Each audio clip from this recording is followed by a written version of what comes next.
What if the very thing that makes you feel young again is the thing pulling you further away from your truth?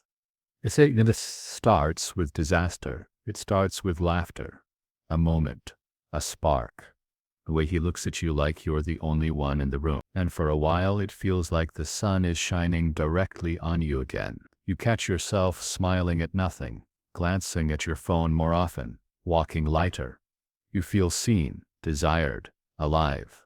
And that feels powerful, until it doesn't. There's a moment, often too late to catch, when the thing that felt like revival becomes a quiet erosion of your self-worth. It isn't dramatic, it's subtle. A comment brushed off, a delay in response, a missed call, followed by a half-hearted excuse. But you forgive it, because you want to believe this is still what it was at the start. And here's where the trap tightens. Not because of him, but because of what you start convincing yourself. The most dangerous lies are the ones you tell yourself just to keep a temporary feeling alive. You're not naive. You've lived long enough to know better. But knowing doesn't always mean choosing better. So ask yourself, are you drawn to him because of who he is, or because of what you think being with him says about you? There's a difference, and it matters. Sometimes the younger man becomes a mirror, not of your beauty, not of your power, but of the parts of you that still feel unfinished, that still want to be chosen, wanted, adored. And the temptation to believe that his attention heals that wound. It doesn't. It only distracts you from it. You cannot build confidence on top of someone else's approval, not if you want it to last. There's a high that comes from being wanted by someone with fewer lines, fewer burdens, more energy, more hunger. But here's the problem. Hunger without wisdom leads to recklessness, and many women have mistaken recklessness for passion. But one feeds you, the other drains you. He says things that make you feel alive, but does he know how to hold your pain when it shows up unannounced? He's quick to flirt, but is he slow to judge when your edges Does he stand steady when your world shakes? Or does he step back and call it too much? Ask the harder questions, because your time is no longer cheap, and your heart is not available for testing. Maybe you've already crossed the line between what was once thrilling and what now feels uncertain. You thought you were in control. You thought you were writing the rules, but now you find yourself waiting, overthinking, wondering why it feels like you're chasing something that was never supposed to run. The real trap isn't in the age difference. It's in pretending you can outsmart the emotional consequences of unequal maturity. You think you're the exception. Every woman in this situation thinks she's the exception, until she isn't. And when it falls apart, because often it does, it's not just the heartbreak that stings. It's the quiet shame, the questions you start asking yourself in the dark. Was I foolish? Did I ignore what I knew? Why did I let it go that far? That's where real growth waits, not in shame, but in the answer. Here's the truth you won't hear in the noise. The younger man isn't your problem. The deeper question is, why did you need him in the first place? Loneliness wears many disguises. One of them is attention. Another is desire. But the hardest one to catch is hope. Hope that this one will be different. That this connection will finally fill the space that has quietly expanded over the year. You keep waiting for something to complete you, not realizing you've been complete all along. You just haven't been living like it. One decision can change your entire story. Not the decision to cut someone off, but the decision to finally look yourself in the eye and stop pretending you're okay with scraps of affection just because it's dressed in charm. So much of the pain we live through is optional, not because it's easy to avoid, but because somewhere inside we always know when we're lying to ourselves. And when you reach a point in life where you've already paid the price for your past mistakes, there's no wisdom in adding new ones just to feel wanted again. You are not running out of time. That's the fear talking. That's the illusion. You are running out of patience for pretending you're satisfied with less than your soul knows you deserve. There's power in desire, but if it's not anchored in truth, it will always lead you away from yourself. And here's the uncomfortable part.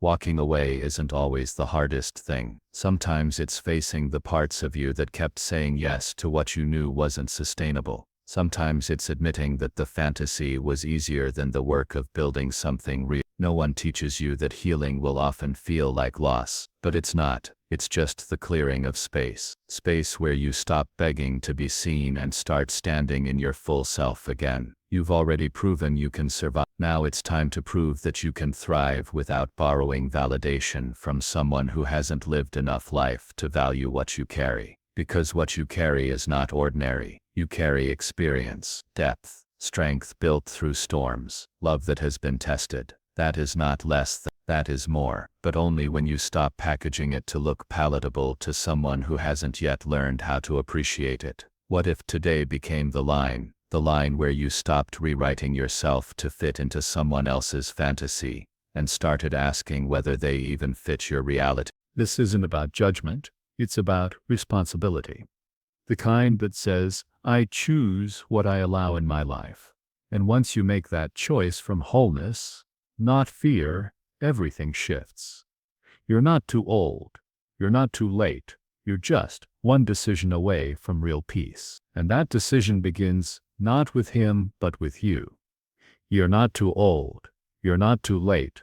You're just one decision away from real peace. But that peace will never come from chasing youth, attention, or a quick fix to an emotional void. It comes from understanding how your life has been shaped by patterns that repeat, not because you're cursed, but because you've never questioned them. When you finally stop asking, why does this keep happening to me, and instead ask, what part of me keeps inviting this in, you step into real growth.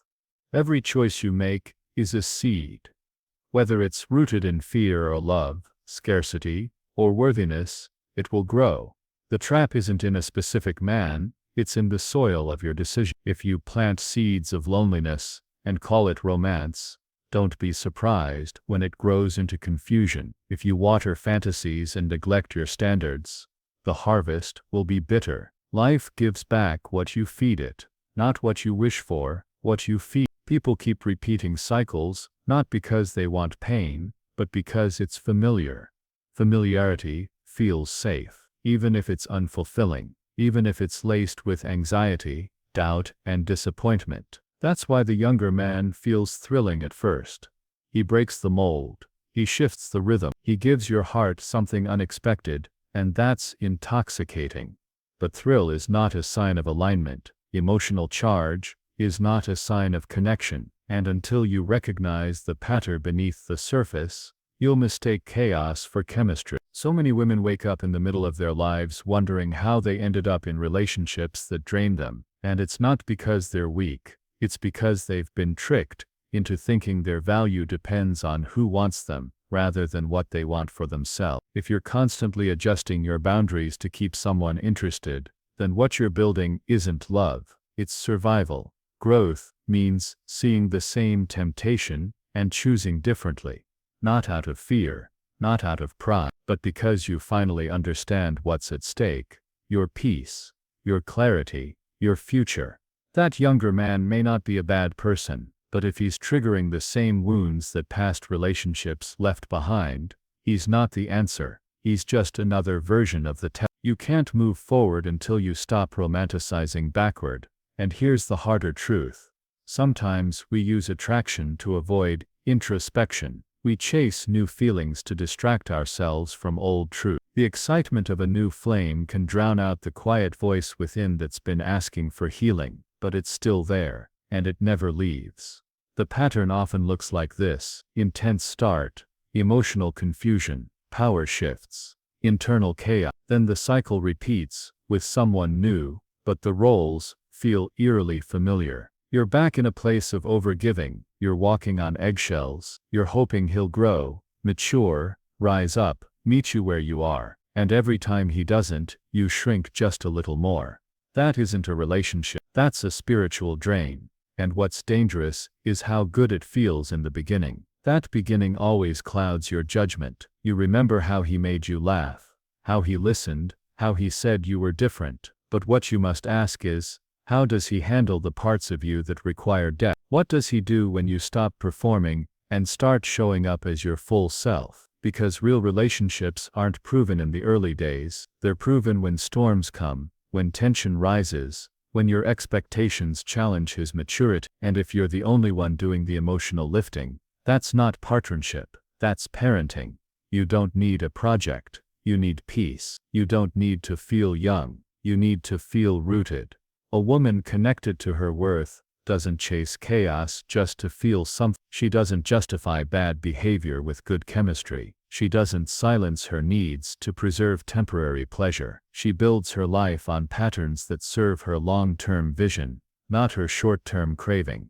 And cravings come in many forms: validation, excitement, escape. But none of them offer the nourishment of true alignment. And that's where your power is, in choosing alignment over adrenaline. Start noticing your triggers. Do you feel most drawn to someone when you're lonely, bored, or insecure? Are you more tolerant of disrespect when your self-esteem is low? Are you more likely to ignore red flags when you're afraid of being alone? These are not judgments. These are keys. They show you where the pattern lives. And once you know that, you're no longer trapped. You're aware. Awareness is the beginning of transformation. But awareness without action is self-betrayal.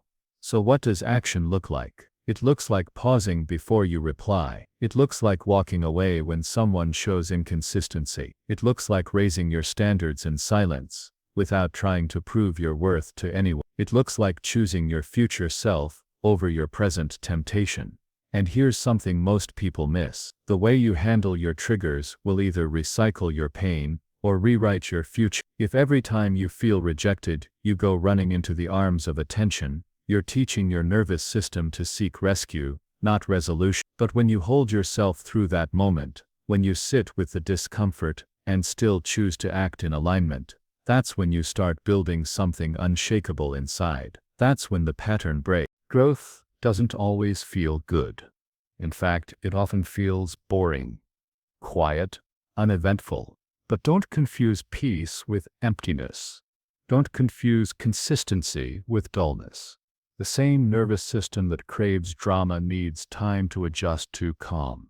And calm isn't a sign you're settling. It's a sign you're healing. Start tracking your habits. When you feel emotionally low, what do you reach for? Who do you text? What do you tolerate? These small moments reveal the larger pattern. And if you ignore them, you'll keep building the same house with different people, wondering why the roof keeps collapsing. But if you pay attention, you'll see the cracks before the storm hits. You'll walk away before you need rescuing. You'll speak up before resentment poisons your peace. And you'll begin to operate from a place of power, not performance. This is where your real transformation begins. When you stop managing other people's feelings and start mastering your own. When you stop sacrificing your standards for a few flattering words. When you stop measuring your worth by how much attention you get and start measuring it by how consistent you are with your truth. Because the most magnetic energy is authenticity. The most attractive quality is clarity. And the most beautiful women are the ones who know who they are and refuse to shrink to be loved. You don't owe anyone your softness if it comes at the cost of your center. You don't have to be understanding when someone is being careless with your heart. You don't have to apologize for outgrowing what you once tolerated. This isn't bitterness, it's maturity. And maturity doesn't raise its voice. It raises its standards. You've spent enough years trying to be good enough for people who were never ready. Now it's time to be great enough for the version of yourself that's been buried under compromise. And that starts with simple, consistent choices. The kind that may not get applause, but create results. Choosing to eat the right food when you want comfort. Choosing to journal instead of text. Choosing to take a walk instead of rehearse imaginary arguments in your head. Choosing to speak truth instead of bending to keep the peace. These are the small disciplines that lead to massive shifts. And they don't come with fireworks, but they change your life. Because at the end of the day, your peace is a product of your patterns. And your patterns are a reflection of what you truly believe you deserve. So stop trying to get someone to see your worth. Start treating yourself like you already do. And when you live from that place, you don't have to run from temptation. You've outgrown it. You've outgrown it. And that's why it no longer feels like power. It feels like noise. The craving, the rush, the attention, it's all just static now. when you finally stand in clarity. What used to excite you starts to irritate you. What once made you feel chosen now feels beneath you. Not because you're bitter, but because you're awake. This is where emotional mastery begins. Not with control, but with clarity. You no longer react just to feel alive. You respond to protect your peace. You no longer reach for comfort that costs you dignity. You pause and ask, is this aligned with who I'm becoming? You no longer explain your worth to anyone. You walk in, the younger man, the temporary thrill, the emotional tug of war. It all loses power the moment you stop abandoning yourself to win someone else. You don't need a mirror to feel valuable. You need alignment.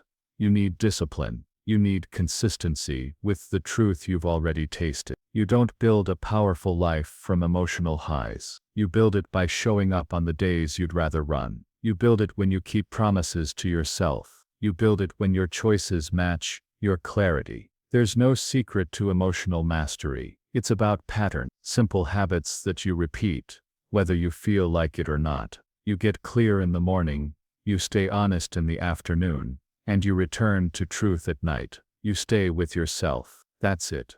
You start your day not with reaction, but with intention. You ask, what matters most today? Not who texts, not who compliments you, not whether someone reaches out, but what action builds your future. That's your real focus. You take care of your body not for appearance, but because your energy needs a stable vessel. You eat to fuel your fire, not to numb your feeling. You move not to punish yourself, but to activate what's sleeping inside. You write things down, not because journaling is trendy, but because your mind needs clarity. You write to witness yourself, to catch the lies you believe in silence, to get beneath the noise and pull out what's true. And you make decisions from your future, not your fear. That means saying no when the pattern shows up wearing a new face. That means being alone, if it means staying in integrity. That means deleting numbers, ignoring messages, and walking away from good chemistry if it comes with low character. Because here's the truth. Your energy is your currency. Every day you invest it, and you've spent too much of it on people who made withdrawals without ever making deposits. You've confused presence with partnership, attention with intention. You've allowed emotional beggars to sit at the table with you, and now you wonder why you feel drained. No more. This isn't about proving anything to anyone. This is about reclaiming yourself in full. That's the standard now. You don't shrink. You don't settle for crumbs because you've remembered. You were never meant to live hungry. From this day forward, your boundaries are not walls. They're invitations. To the right people, they say, this is what I protect, because it's sacred. To the wrong ones, they say, access denied. And that is not harsh. That is wisdom.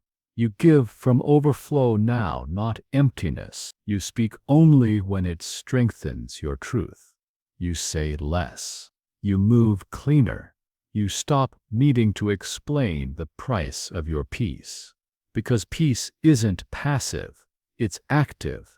It's the daily decision to stay grounded when everything around you pulls at your wounds. It's turning down the volume on the world so you can hear your own voice again.